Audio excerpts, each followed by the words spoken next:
Get off the marketing roller coaster and get on the automated fast track to digitally market your brand everywhere now. Join podcast producer Tom Hazzard and Inc. columnist Tracy Hazzard as they share easy content building formulas and smart cut secrets proven to fuel hundreds of blogs, podcasts, and brands with bingeable original content. Join the conversation on how to get your message out to the world. Be original.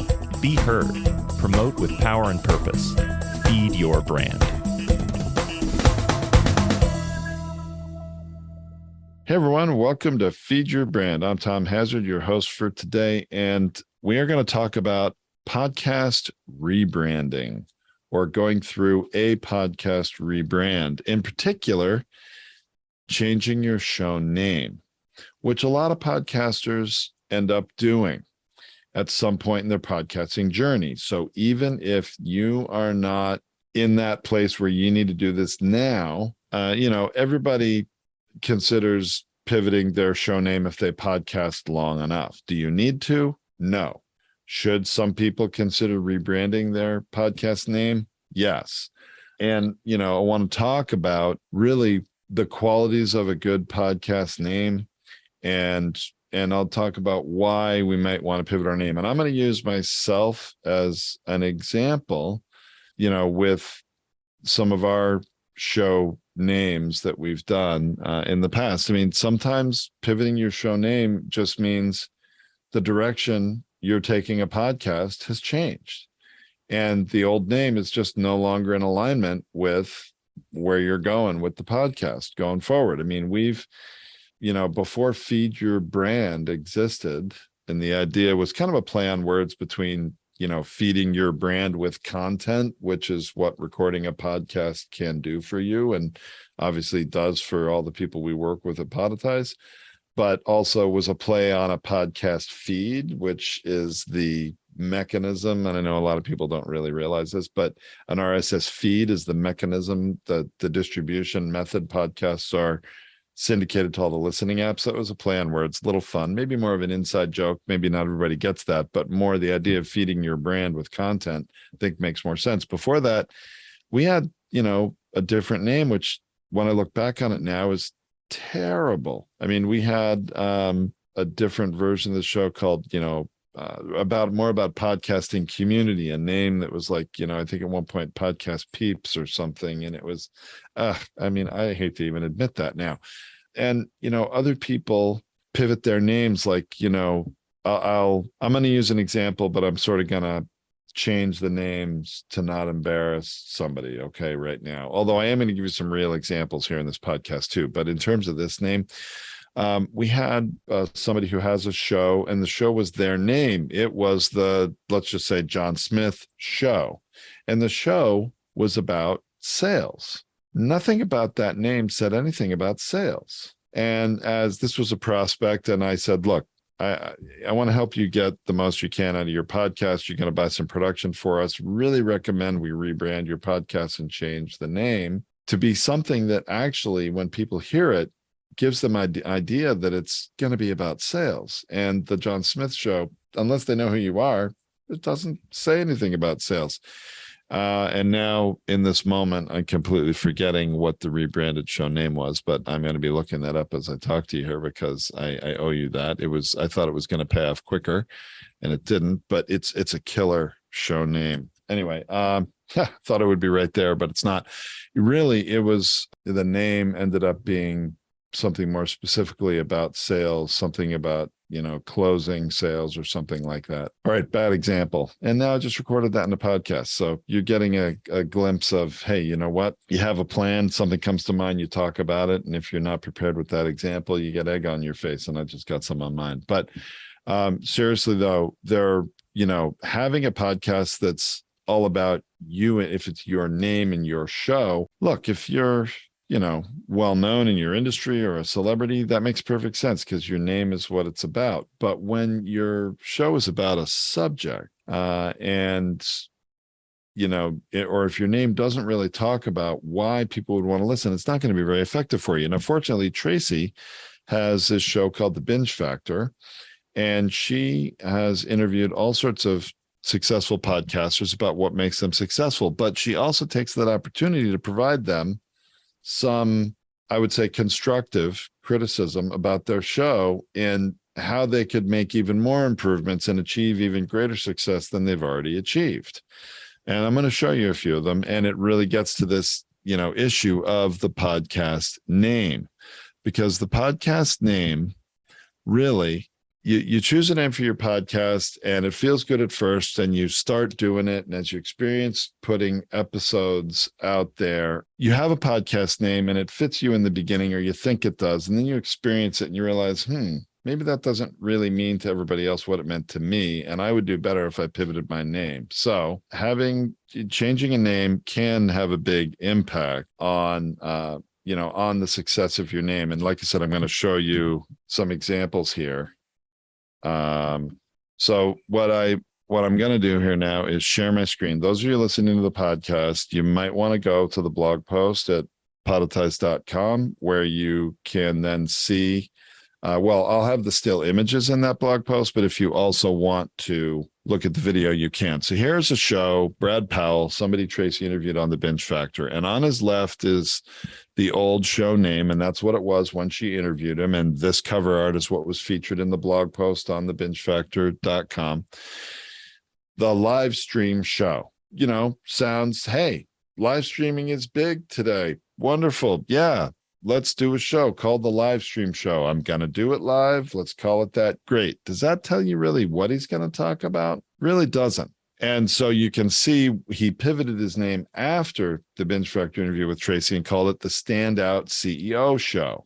Now that tells you a lot more. Oh, wow. He's either a standout CEO, maybe being a little boastful about himself, but more likely he's interviewing standout CEOs. So if you want to hear about, business topics, you want to hear about what makes a standout CEO or people that are standout CEOs and what makes them so great, you probably are a little curious to give this show a try when you see the name. So you can see how different it can be, and what a name can do for you. So although I'm showing you a visual here on the website, and for those of you watching the video where you see these two cover arts, I'm really talking about more of the name. Actually, later in this episode, I'm going to come back and talk a little bit about the cover art, because there's some different things to consider there. And people pivot their cover art more often than they pivot their show name. So that's sort of the bonus in this episode I'm going to give you, in a few minutes toward the end here. Okay. But definitely, I want to really just have you realize when you make a show, either your name or about something that may be on trend, like live streaming, hey, that's on trend. I mean, you want to do things on social media, and you want to do things on social media. You want to get attention on social media. You want to be seen the most different followers you can on social media. Live streaming is the way to do it. So, I mean, that's been a popular subject in recent years. So, I mean, is that going to catch some people's attention? Sure it is. But when you want to really think about, is your name going to really speak to the needs of the listener you want to have on your show? And since his show, the new one called the Standout CEO Show, does tell you much more about what he's going to talk about. And he may be doing it live stream, and that's great. But the reason people are going to listen is more about the subject of these standout CEOs than it is being live. Being live is just sort of one aspect of his show, one characteristic, one quality of his show, not really the main one. Okay, so let's move on to another one. Before and after, the Brilliance and Passion podcast, the Brilliance and Passion podcast. Okay, that's an interesting name. And in some ways, I actually, think there's something there, but brilliance and passion in what, right? Now, if you've got a good, well-written podcast description about what your show is really about, which in his case is business creators, and you type something that's in alignment with creating a business, and it comes up with the Brilliance and Passion show, depending on who you are, you might click that and give it a try. Probably more likely the business creators show. And in this case, he's called the Business Creators Radio Show. More about that a little later. That's a footnote I'm going to come back to. At least Business Creators Show really does speak more to what you're talking about. Now, business creators, brilliance or business creators passion. I mean, if you want to throw one of those words into it, you could. Gets a little long and wordy, but business creators, it's the same show. I mean, he was talking about business creators in the beginning, this guy, Adam. And, again, those of you listening to the podcast, you want to go check out the image of these cover arts to see what I'm talking about here. The Brilliance and Passion podcast, and it became the Business Creators Radio Show. You definitely, I think, are going to get more people clicking and trying who you want to try it, revealing what the show is about here. So while I do have issues with the cover art and issues with calling it a radio show, even if it is a radio show, all right, so here's the footnote. Even if this is a radio show that's done live on internet radio once a week, or even if we're live on terrestrial radio once a week and you're repurposing it as a podcast, your listeners who prefer listening to podcasts are going to hear it here first. Your radio show people hearing it live or on that radio network, they're not going to go listen to it as a podcast. Why you call it a radio show kind of indicates old school a bit. And I would just say Business Creators Podcast. You're distributing this to the podcast ecosystem. Even if you call it a radio show where it is a radio show, where it's a podcast, let's call it a podcast. That's just little friendly advice, in my opinion, on that one. Let's not call it a radio show. All right, third example here. Scale with Joy is the old show name. The new show name, Next Level Leap. So Scale with Joy says something a little different. Now, for my first question before I read the fine print, I wondered, since this woman has her headshot on her cover art, I was like, is her name Joy? Because that was the first thing I thought. Scale with Joy meaning more about her, or is it Scale with Joy meaning happiness? And that communicates something very different. And I think what Joy found after especially having a binge factor interview with Tracy, by the way, all these examples had a binge factor interview with Tracy, if I hadn't made that clear already. Next Level Leap, that actually, I think, builds a lot more anticipation to get people to click to learn, even if they're not sure what that leap is. It's like, all right, I'm not so sure what that means, but I want to check it out. That's a successful podcast name. I think a more successful than Scale with Joy. Now, I think in this case, because I had a little insight, Scale with Joy was her idea of what she thought people would want to listen for. But when, after experiencing the podcast for a while, realized really she's talking about taking your business to the next level and how to have the confidence to make that leap. So it actually, she changed her name to be more in alignment with not only the content she was creating, but why people were listening. And so that makes sense. I like the idea of, Next Level Leap. That's great. Okay.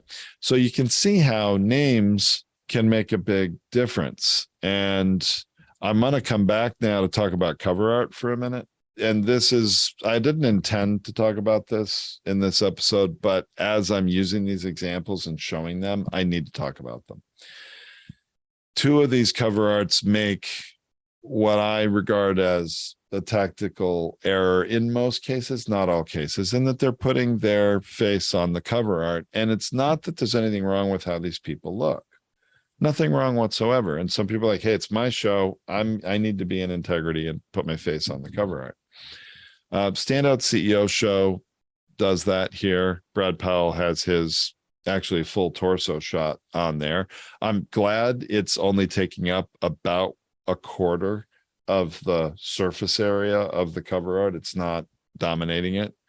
But what happens when you put our face on our cover art, unless we're targeting a specific niche of people, and it's clearly we represent that niche in our visual appearance, it can tend to distract people and keep them from clicking to try it, because people tend to like people like themselves. It's not a discriminatory thing. It's really just a human nature thing.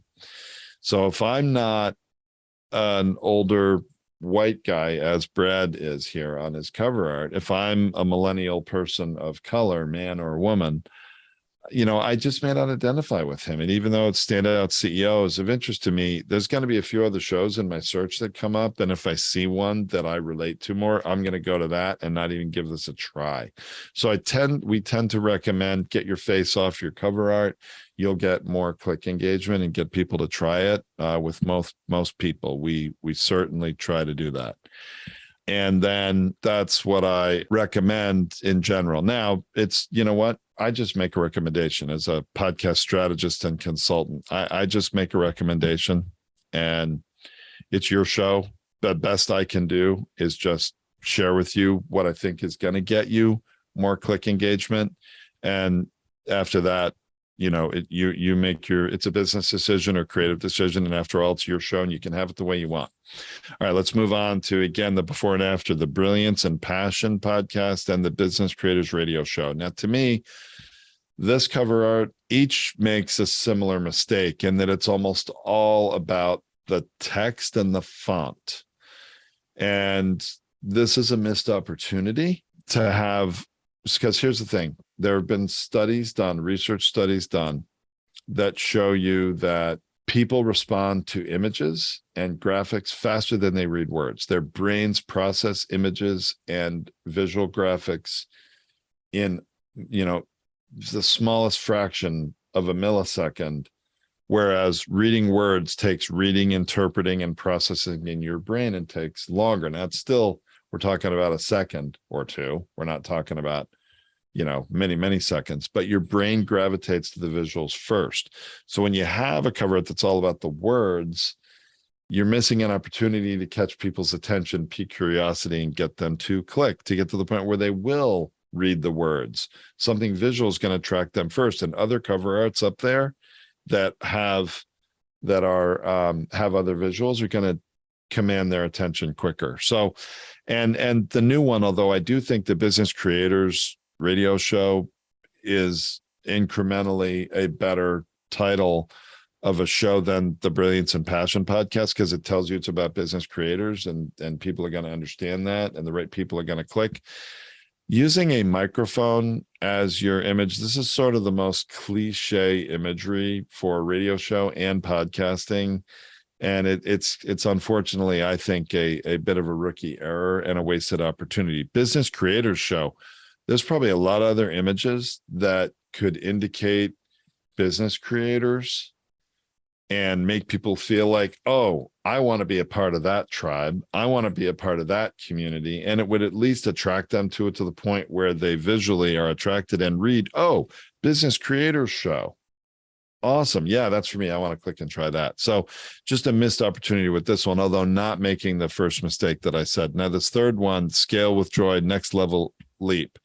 Scale with Joy before Next Level Leap. Again, here, the host of the show is using a headshot in each case, and that may work. In this case, the host is a woman in business. If she's purely trying to attract women in business, okay, that might work. If she's trying to appeal to men, it's a lot of men that are probably going to subconsciously see her show come up in the list and move on to another one, either one where they see a man they identify with better, or something that doesn't have an image at all and talks more about taking businesses to the next level.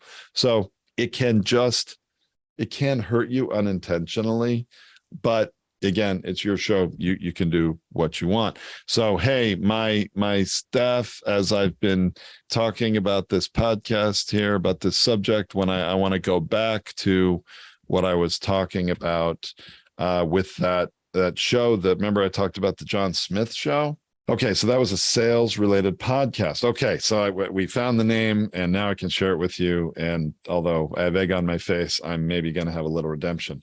So it was the show had it made all the mistakes. The show was his name, the John Smith show. I'm not really revealing his name.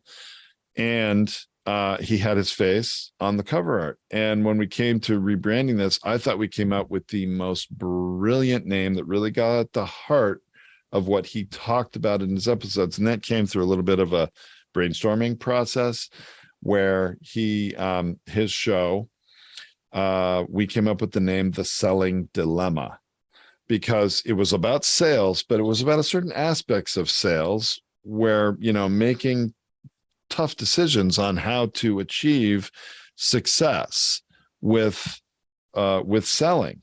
And that was what the podcast was about. And he talked about these dilemmas. So, wow, the selling dilemma. And then, came up with a lot of different graphics imagery for what would catch your attention when you see that cover art. But a name that, instead of being all about you and your name, and if people didn't know your name, what is this show really about? They have to click in to read the description. And if you have to wait for people to click in and read the description to find out what your show is about, you've lost a whole lot of people. The description helps in two ways of your podcast. One, to have you come up in searches, because it's the primary data point that feeds the search bar in every listening app. So that's why a description is critical. And the only time people really read it is if they've already been attracted to your cover art and then the name of the show, and they say, "Ooh, that sounds good. That's curious. Let me now read the first sentence of the description and make sure that sort of is what I think it is going to be about." And so it reinforces it. So it's a secondary level of information people go through, and then boom, give it a try. Great. But if you're relying on that description, talk about what the show is about, and your name of your show really doesn't say what it's about, and your cover art really doesn't show what it's about, you may want to pivot podcast name and or cover art. So I know I talked about cover art here a little bit, and really the primary point was about the name and the effectiveness of the name. So I think I've given you 4 examples. 3 I showed you. 1 sort of stumbled on in the beginning and told you about at the end, which the John Smith show, which was about sales and became the selling dilemma. Much more effective in getting people to listen. So, hey, so that's what I wanted to share with you today. Nothing wrong with pivoting your show. And by the way, cover art, one more thing about the cover art I want to share with you is that even if you don't change your name over the years, I've pivoted my cover art many times on Feed Your Brand. The current cover art is not what it was 2 years ago. It's not what it was 5 years ago. And it's probably not what it'll be a year from now. I kind of like changing up and refreshing it. Part of that is also the competition. Who your podcast competition is in your subject area is not going to be the same a year from now for what it is when you launched. And if for nothing else, to change some colors, and if other people have come out with podcasts and using some of the same colors as you, and you look at the search on the subjects you want to come up for, and you see everybody's got similar colors, time to pivot, and at minimum, just change some of the colors in your text, in your background, whatever it is, so it pops, so it commands your attention when you show up in a search, that it's not the same as everybody else. We originally had a cover art for this podcast that was black and green. And eventually, a competitor of ours in the podcast hosting space came out with their podcast and used the exact same colors. I'm like, all right, time to change. So we changed it. Same thing with our very first podcast. This is like a decade ago, but WTFFF 3D printing podcast. I think every year we changed that to freshen it up and have some new colorways. And part of that was due to competition in that space of 3D printing, which is Geeky Show, which was our first show. And part of it was also we started to do so many episodes. We ended up putting out multiple volumes, like the older ones we put out as their own show that people could go back and listen to the early ones, because a lot of apps will only show 300 episodes. When you get over 300, your first one, as you publish 301, number 1 falls off of their app. So we need to make those available. And so to distinguish between the volumes, we changed some colors too. So refreshing your cover art, fantastic thing to do. Even if you've got the perfect name, that's refreshing your cover art, I think, is a more common thing than pivoting your name. Pivoting your name is a little tougher decision, and people get attached to their names. And you may have some very good reasons why you don't want to change your name. But I see a lot of shows out there where that name isn't really as effective as maybe you wanted it to be. And maybe even you might realize yourself upon reflection that, hey, maybe your show content or what you do in your show is pivoted a little or expanded a little. Maybe that name's a little too narrow or just not completely in alignment with what you're doing today. Pivot your name. Guess what? Here's the last tip about changing your podcast name. Once you change it in your podcast hosting platform, it changes everywhere. And everybody who is subscribed to your show remains subscribed to your show. Changing the name doesn't change any of that. So you don't lose anything by changing your name. You just hopefully make incremental improvements and hopefully catch more attention and attract new people to your show that weren't attracted to it before. So I really don't see any downside to doing that. All right. So that's the final word I'll leave you with. Thanks so much for listening, everybody. This has been Tom on Feed Your Brand. For more tips, tactics, and strategies, visit us online at podetize.com or on social at Podetize. Thanks for exploring the power of podcasting and how to be seen, heard, found, and rewarded in our noisy digital world. Keep on podcasting.